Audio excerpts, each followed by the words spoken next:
Tas video bus greits apie knygų skaitymą. Tai va, nekiek aš čia noriu moralizuoti, kad jūs turėtumėt skaityti knygas ir taip toliau.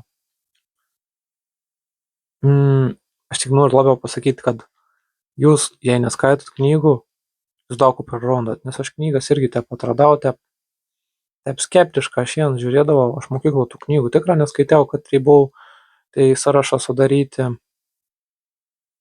kur ten reikia perskaityti, bet aš labiau skaityti pradėjau visokius tokius saviugdos knygas. Iš pradžių kai kuris tas saviugdos knygas paskaitai ten tikrą pils iš to į kiaurą, vien tik tas, kad tas knygas parduot, kad žmonės pasijaust geriau ant skaitydami, bet ir iš tikrųjų ir labai gerų knygų, kur parašo tikrai rimti žmonės ir iš anu labai daug gali išmokti. Pavyzdžiui, aš 16 metų, kai buvau, man asmeniškai pasakys, buvo tik problem, kad aš buvau gana drovas, o tas drovumas buvo iš to, kad aš kažką komunikuoti su žmonėm nelabai mokėjau. Mokėti aš mokėjau, bet nevykdau tas labai sklandė. Bet aš manau, tas normalu, nieks ir neturi 16 metų ten mokėti su bet ko susišnekėti ir labai, ta prasme, sklandė. Net nėra apie kad tu 16 metų labai daug gali šnekėti. Su savo bendraamžiais nebūdavo problem, bet, sakykime, su vyresnės. Ir aš tada susiradau tokį knygą, kad buvo irgi apie komunikaciją. Aš perskaitėjau tą knygą, įdėmiai perskaitėjau. Ir aš po mėnesiaus visiškai kita, vis man komunikacijos įgūdžiai pagerėjo, nes aš, sakykime, kai kurius dalykus darydavau, aš pagalvodavau apie tą knygą, ko aš tą knygą perskaičiau, ko aš išmokau, ko man reikia panaudoti, tada aš automatiškai išmokdavau ir man iki padaba tą knygą ir taip padėjus, kad, tikrai, jei aš anas būčiau neperskaitęs, man gyvenim gal netgi nebūtų pavykęs tam tikras galimybės išnaudoti, nes komunikacija ir visur ir komunikacija, ojoj, netgi ir vadaba tas kalbėjimas prieš kamerą, ir komunikacija. Tai va, sakykime, daug kas iškart klaus, bet aš nežinau apie ko skaityti, ar gali parekomenduoti knygų. Kaip sugalvojau pavyzdį. Matot, su knygom taip, aš, pavyzdžiui, asmeniškai nemėgstu skaityti knygas, bet aš mėgstu sužinoti, išmokti ir paskiau pritaikyti ir man pagerėja gyvenimas automatiškai. Tai čia jums irgi reikėtų pasižiūrėti. Gerai, aš noriu sužinoti tam tikrus dalykus, sakykime, aš noriu gal apie sportą išmokti. Nesakau, kad tu visko išmokysi apie sportą iš knygų, bet perskaitys porą, keletą knygų, sakykime, apie maistą, apie mitybą ar apie paprasčiausią, apie visokius supratimus, tu tikrai labai daug kitaip visko suprasi ir tau tas labai padės. Tai, sakykime, tu turi kažkokį trūkumą, įvardykim taip.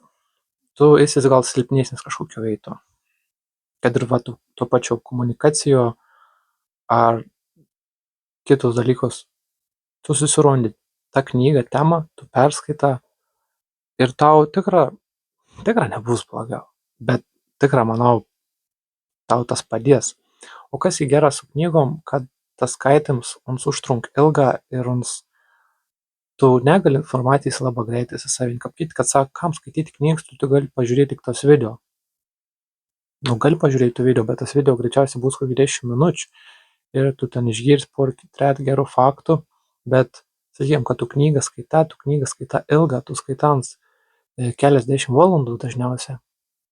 Ir tu po biškį to knygą perskaitą, tu kiekvieną kartą informaciją įsidedi, dar tos knygos būna pateikta daug pavyzdžių ir visokių tų pavyzdžių ir tu to informaciją labiau įsisavini. Ir kol to nuskaita, tu tuo pačiu eini į pasaulį, tu gyveni tam pasaulį ir tu tam tikrus dalykus pritaikai tuo pačiu, kad ir skaita tau knygą. Kaip aš, kad skaitydavau tau knygą apie komunikaciją, tai aš išeidavau į mokyklą, aš mokyklą, sakykime, perskaitėjau, tu mokyklą pritaikydavau, gal su savo draugas, su mokytojas ir taip toliau. Ir aš matydavau, kad tikrai veikia ir man palengvina gyvenimą.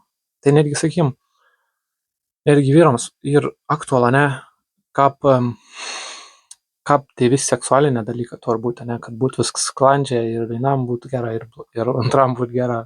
Čia biškį tabu, toks ir, manau, visi suprantat, kad iš tų ten svetainių, kur yra neišmoksit niek, bet, sakykim, apie tus dalykus irgi yra labai daug gerų knygų ir ten viskas ir moksliška paremta ir gali labai daug ko išmokt.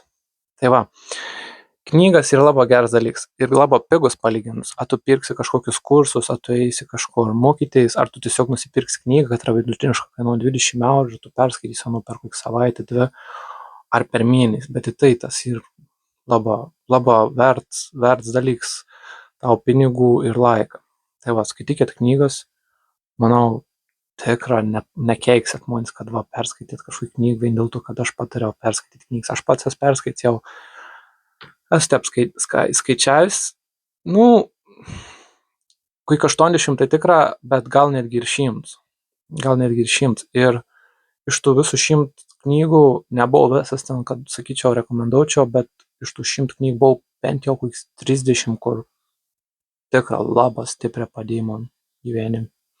Ir dabar vis dar aš jautu, kad tos pamokas, tie dalykai išmokti man vis dar labai padeda ir aš kada būnu vienas, aš dar tik nesuprantu, kad aš pradedu bendrauti su kitais žmonėmis ir aš pamatau, kad они turi tas problemas, o aš tas problemas jau susitvarkiau vien dėl to, nes aš perskaitau daug knygų ir aš supratau tam tikrus dalykus ir man visiškai kitaip viskas yra. Tai va, skaitykit knygas ir nors išmokstat ir kitiems padėkit. Sakant, atsidėkos jums gyvenims kitas būdas ir nelaikykit, kaip sakant, savį visko, ko žinot, visų gerų dalykėlių. Nebijokit ir pasidalinti, kaip sakant, pasaulis didelis. Reik dalintis. Tai va, iki.